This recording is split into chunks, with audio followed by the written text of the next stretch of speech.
तो जैसा कि हमने लास्ट पार्ट में देखा था कि मेंग उस लड़की जेनी की हेल्प करने वहाँ पर आ चुका था और अपने पावर इकट्ठा करके एक बड़ा सा एनर्जी बॉल उस डीमन गर्ल पर गिरा देता है, जिससे वो काफी कमजोर हो गई थी और यहाँ से भाग जाती है। अब आगे तो इस एपिसोड की स्टार्टिंग में हम देखते हैं कि मेंग अभी भी कुछ सोच रहा होता है।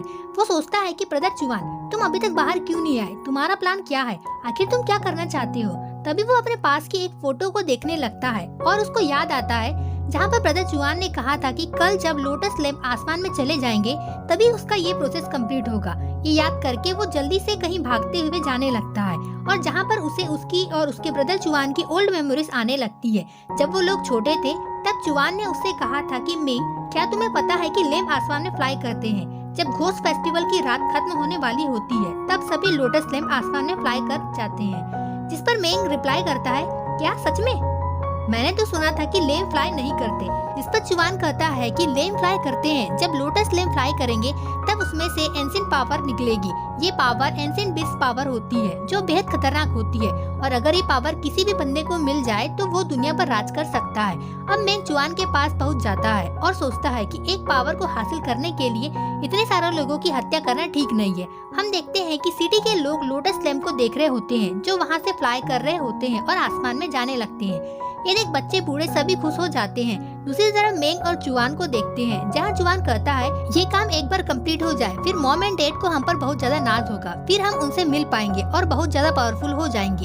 ये सुनकर मेंग वहाँ पर गुस्सा होने लगता है और कहता है ये सही नहीं है, हमारे मम्मी पापा हमसे खुश नहीं होंगे और इतने सारे लोगों का क्या जिनका खून आप बहाने वाले हो। अब ज्यादा बातें मुझसे मत छिपाओ, मुझे बताओ कि बुक ऑफ कॉन्ट्रैक्ट क्या है और आखिरकार तुम्हारा प्लान क्या है और तुम ये सब क्यों कर रहे हो? ये सब ठीक नहीं है। उसी वक्त चुआन गुस्से में मेंग पर चाकू स्टेप कर देता है और मेंग को वहाँ पर मार देता है और कहता है मुझे माफ कर देना भाई, मुझे ये करना ही होगा। तभी उन फ्लाइंग लैंप के अंदर से ढेर सारी पावर निकलकर बुक ऑफ कॉन्ट्रैक्ट के अंदर जाने लगती है। ये देखकर चुआन बहुत ज्यादा खुश हो जाता है और कहता है फाइनली मैंने ये कर दिया और यहाँ मुझे सबसे ज्यादा पावर मिल गई। इतना कह के वो मेंग को गिरा देता है, लेकिन हम देखते हैं कि गिरने से पहले उस बुक से एक पेपर निकलकर मेंग के अंदर चला जाता है। नेक्स्ट सीन में जैसे ही मेंग आंखें खोलता है वो अपने सामने जेनी को देखता है जो उसे धमकाकर पूछती है कि बुक ऑफ कॉन्ट्रैक्ट कहाँ है, जल्दी से बताओ, मैं जानती हूँ कि वो तुम्हारे पास ही है, तुम मुझे और बेवकूफ नहीं बना सकते। बुक ऑफ कॉन्ट्रैक्ट का नाम सुनकर ही मेंग बहुत ज्यादा दुखी होने लगता है और रोने लगता है और कहता है तुमने मेरे साथ ऐसा क्यों किया? मेंग को ऐसे रोते देखकर जेनी भी शॉक्ड हो जाती है और कहती है अरे अरे तुम रो क्यों रहे हो? तुम्हें क्या हुआ? मैंने तो अब तक तुम्हें कुछ किया भी नहीं है। तभी वहाँ पर जेनी की मम्मी आ जाती है और कहती है तुम जाकर किचन में आग को देखो, यहाँ पर मेंग को डिस्टर्ब मत करो, उसे रेस्ट करने दो। अब ये सुनकर जेनी वहाँ से किचन की तरफ चली जाती है। अब जेनी की मदर कुछ सोचते हुए मेंग की ओर जाती है और उसके आगे बो डाउन होकर कहने लगती है जाओमिंग सेन को आपसे मिलकर अच्छा लगा यंग मास्टर। अब ये सुनकर मेंग शॉक्ड हो जाता है और कहता है तुम सिंगजोन की होली डॉटर हो ना? जिस पर वो लेडी कहती है मुझे जानकर बहुत अच्छा लगा कि यंग मास्टर को मैं अब तक याद हूँ और वो अपने हाथ का मार्क दिखाकर कहती है क्या आपको ये याद है? मेंग उसे इस तरह झुकने से मना करता है और कहता है आपको ये सब करने की कोई जरूरत नहीं है, आप खड़ी हो जाओ। फिर वो कहता है कि आपको कैसे पता चला कि मैं यंग मास्टर हूँ? जिस पर वो लेडी बताती है कि ट्रीटमेंट के दौरान उसको जेट पेंडेंट कॉल ऑफ गॉड मिल गया था जो इस वर्ल्ड में 2 ही लोगों के पास है, एक तो आपके पास और दूसरा चुआन जो कि होने वाला यंग पैट्रियॉक है।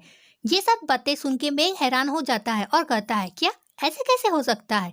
जिस पर वो लेडी बताती है कि जब उसका ट्रीटमेंट कर रही थी तभी लॉर्ड ने यह डिसीजन लिया था कि अगला पैट्रियॉक यंग मास्टर चुआन होंगे और ये डिसीजन 1 महीने पहले ही लिया जा चुका है। वहीं वो एक इविल स्माइल पास करती है। दूसरी तरफ हम सीरियस किलर डीमन गर्ल को देखते हैं जिसके ऊपर कोई गुस्सा कर रहा होता है और कहता है 1 महीना पूरा हो गया लेकिन तुमने अभी तक अपना टास्क कंप्लीट नहीं किया, कहाँ है वो पावर? मुझे वो हर हाल में चाहिए। जिस पर वो डीमन गर्ल डरते हुए कहती है कि मुझे कुछ क्लू मिले हैं कि अभी भी प्रिंस मेंग मरा नहीं है, वो वापस आ चुका है। लेकिन आप चिंता मत करो, बहुत ही जल्द मैं अपने लोगों से कह के उसे ढूंढ लूंगी और आपको आपकी पावर मिल जाएगी।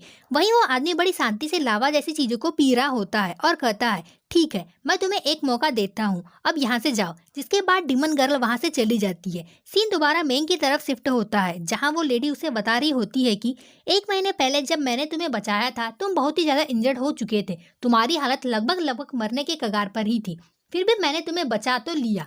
लेकिन इस दौरान तुम्हारे बॉडी में मौजूद जावलिंग पावर गायब हो गई है और बाहर सबको लग रहा है कि यंग मास्टर मेंग अब मर चुके हैं। किसी को नहीं पता कि अभी तक तुम जिंदा हो, मगर ये बात कि तुम जिंदा हो बाकी क्लैन को पता चल जाए तो ये हमारे लिए अच्छा नहीं होगा। अगर मैंने अपने स्ट्रेंथ बढ़ा भी ली तो मुझे नहीं लगता कि मैं तुम्हें एक दिन भी प्रोटेक्ट कर पाऊंगी। ये सब सुनकर मेंग कहता है, मैंने तो कुछ किया भी नहीं है, ना ही मैंने बुक ऑफ कॉन्ट्रैक्ट चुराया है, तो लोगों को ऐसा क्यों लग रहा है। तभी वहाँ पर जेनी आ जाती है जो आते हुए कहती है, क्या इस कुत्ते ने कुछ बोला? अगर ये अपना मुंह नहीं खोल रहा तो आप मुझे बताइए। ये इतनी आसानी से नहीं भूखेगा, इसे इसकी औकात बताना होगा। और जेनी उसको पीटने के लिए आगे बढ़ती है और उसे पीछे पुश करते हुए उसे मारने लगती है और कहती है, तुमने एक बार मेरी जान बचाई थी, इसलिए मैंने आज तुम्हारी जान बचाई, हिसाब बराबर। तो अब सीधे सीधे बता दो कि बुक ऑफ कॉन्ट्रैक्ट कहाँ है। अब जैसे ही जेनी उसे मारने वाली होती है उसकी मदर उससे कहती है, रुक जाओ जेनी, वो तो तुम्हारा भाई है। ये सुनकर दोनों ही बहुत ज्यादा शॉक्ड हो गए थे। अब उसकी मदर कहने लगती है, हाँ मेंग तुम्हारा भाई है, जब वो छोटा था तभी वो हमसे घूम गया था। उस टाइम भी बुक ऑफ कॉन्ट्रैक्ट को पाने के लिए बहुत सी फैमिली ने हम पर अटैक कर दिया था और उस बुक को बचाने के चक्कर में हमने तुम्हारे भाई को खो दिया था। मुझे बाद में पता चला कि मेंग तुम्हारा भाई है। मुझे पता है कि तुम्हें यकीन नहीं हो रहा होगा क्योंकि उसका अपीयरेंस भी चेंज हो गया है, लेकिन सच में ये तुम्हारा भाई ही है। मैं अपने बेटे को पहचानने में गलती नहीं कर सकती। इतने सालों बाद अपने बेटे से मिलकर मुझे बहुत अच्छा लग रहा है और तुम्हारा भाई बिल्कुल अपने फादर पर गया है। ये सब बातों से तो मेंग भी काफी हैरान हो गया था। दूसरी तरफ जेनी की मदर फोटो देखते हुए कहती है कि बिल्कुल तुम्हारे फादर पर। जिसके बाद मेंग स्पिरिचुअल माइंड टेलीपोर्टन से उस लेडी से कहता है, क्या बकवास कर रही हो तुम? जिस पर वो लेडी कहती है, मुझे माफ कर देना यंग मास्टर, लेकिन ये जरूरी है। आपको तो पता है कि सिर्फ मुझे ही मालूम है कि आप यंग मास्टर हो। अगर ये बात किसी और को पता चल गई तो ये आपके लिए सही नहीं होगा।